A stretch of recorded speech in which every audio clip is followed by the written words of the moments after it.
আসসালামু আলাইকুম রহমতুল্লাহি ওয়া বারাকাতু। ওয়াকাউজ্জামান স্পিকিং। কে বলছেন? হ্যালো, আপনি কে বলছেন? কথা শুনতে পাচ্ছেন আমার? Hello hello.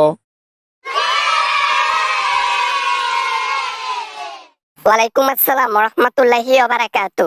ওয়াকাউজ্জামান, আরে ও ওয়াকাউজ্জামান স্যার, আমি ওই দিল্লি থেকে হাসিনা বলতেছিলাম। আমার গোপালগঞ্জবাসী কি করলো? হ্যাঁ, তাদের উপর যেভাবে হামলা চালাচ্ছেন। ও শেখ হাসিনা আপা, আপনি? আরে আপনার জন্যই মনে হয় এইসব গন্ডগোল বাজছে।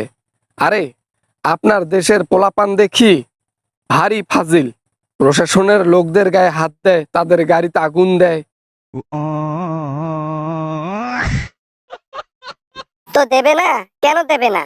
আমার এলাকায় এসে অন্য পার্টির লোক, অন্য দলের লোক সমাবেশ করবে, হ্যাঁ, আলোচনা সভা করবে, আর আমার দলের লোকেরা, আমার দেশের লোকেরা চুপচাপ দেখবে। তাই তো বলি, এইসব করার পেছনে আসলে কেমনে কেমনে সাহস পাইলো গোপালগঞ্জবাসী। যাই হোক, এখন গোপালগঞ্জবাসী ঠান্ডা হয়ে গেছে। এর আগের মতো যখন পিছন লাল ছিল। আপনারাই তো পেছন লাল করছেন আমাদের দেশের লোকদের। আপনারাই পেছন লাল করছেন। আরে আমার লোক তো পুলিশকে হামলা করছে, পুলিশকে দৌড়ানি দিছে, তাহলে সেনাবাহিনী আবার মাঠে নামলো কেন? পুলিশ, সেনাবাহিনী, নৌবাহিনী, বিমান বাহিনী যা আছে অফিসার, সবগুলাই তো সরকারের আইনের লোক নাকি? তো তাদের উপর আঘাত করলে সম্মানটা কাজ যাবে, সবার যাবে নাকি? তাই বলে আমাদের এই এলাকার লোকদের উপর যেভাবে লাফালাফি করতেছেন, আমাদের লোকজন তো একেবারে নদী টদী সব ভাঙ্গা চুইরা পালাইতে উদ্দেশ্য পাইতেছে না।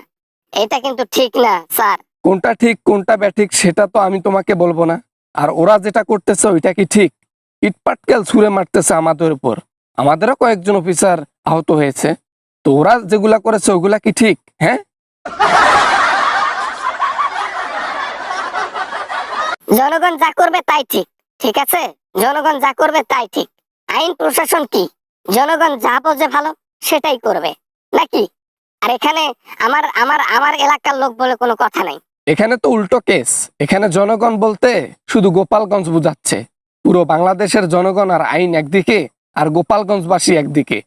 তাই এবার গোপালগঞ্জবাসীকে ঠান্ডা করার দায়িত্বে আছি। দেখি কত এবার পেছনে তেল হইছে। এই তেল ঝুরাই নামাইতে হইব।